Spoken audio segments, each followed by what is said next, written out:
The Duchess of York has watched the controversies surrounding her ex-husband, Prince Andrew, with increasing alarm, but her sister has experienced even more drama with the man in her life.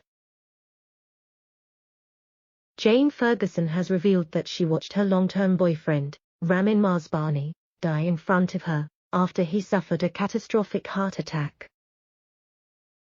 He thought he had eaten too much pizza and it was just heartburn, but then he collapsed, she says of the horrifying events. He didn't want to go to hospital, but I drove him there, rather than calling an ambulance. 10 minutes later, he had a heart attack and died right there on the table. Medical staff in the AE department at Sydney's St Vincent's Hospital in Australia, where the couple live, brought Mahbubani, 57, back to life before placing 7 stents in his heart. Like Sarah, twice married, Jane is the daughter of the late galloping Major Ronald Ferguson, polo manager to Prince Charles, and his first wife, Susie. She says she struggled to force entrepreneur Mahbubani into a period of convalescence. Afterwards, they asked how I was ever going to keep Ramin at home to recover, because he is a workaholic, she says. Their best advice was to get him a dog and to take him on holiday. The sisters' relationship had been frosty since Jane disputed Fergie's claim that their late mother physically assaulted her. However, Jane says the Duchess is an admirer of Mahbubani. Yes, Sarah and Ramin have met and they got on like a house on fire, says Jane, 64. The whole family met up for niece Princess Eugenie's royal wedding 3 years ago. Sarah calls Ramin the headmaster. Why? Because his general knowledge is incredible. He is like someone I've never really met before and he brings out the best in me, that's for sure. July's the First Lady of Yoga. Julie Montagu must be Britain's most flexible aristocrat. Here's the wife of Viscount Hinchingbroke, heir to the 11th Earl of Sandwich, performing a standing split yoga pose with one leg in the air. Even more impressive, perhaps, is the fact that Julie manages to muster a smile for the camera.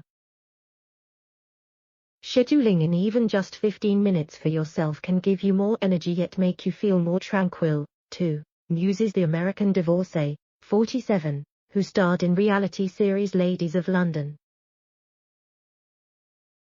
A newly qualified yoga instructor, Julie has been teaching virtual classes from her home, Mapperton House, in Dorset. Garden guru Alan Titchmarsh claims that when he collected his MBE from the Queen, she told him, "You give a lot of ladies a lot of pleasure." But he could have been charming viewers of ITV's biggest show. I was offered him a celebrity this year and I declined, reveals Titch, who's a judge of the first Isle of Wight Book Awards. He tells me, "I like being on television doing a job or showing something rather than just picking up the fluff from my navel. I would probably want to find a patch of jungle and start gardening." Who's this refined gent come to watch the racing with his wispy grey whiskers, thick rimmed spectacles, top hat and binoculars? You will be shocked to learn it's actually Princess Diana's bridesmaid India Hicks. The 54-year-old daughter of interior designer David Hicks and granddaughter of the first Earl Mountbatten of Burma dressed up as an old man for a fundraiser near her home in the Bahamas. "I happened to win Best Dressed Man," she boasts. "Maybe it was my father's type, maybe it was the wild horses who I brought with me." The wild horses were strapping young men wearing animal heads, including her son, Amory Flintwood, 22. When asked what her husband, David Flintwood, thought of her new look, she giggles, "Hair's not home."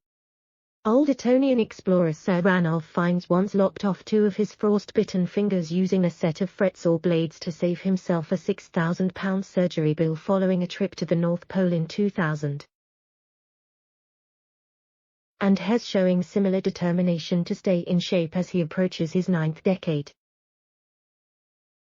Now, aged 77, I have to do daily squats twice a day, and press-ups, 25 at a time. He says. How many toffs are needed to save a theatre? The Duchess of Beaufort and the Earl of Dudley have teamed up to try to stop Dudley Hippodrome, which has played host to the likes of Ken Dodd, Bruce Forsyth and Tommy Cooper, being demolished. Local councillors voted to allow the venue to be replaced by a university building, but Cabinet Minister Michael Gove has the power to call in the scheme for review. The theatre building is an iconic part of Dudley's rich history and heritage, says the Earl, whose ancestor donated the land it was built on.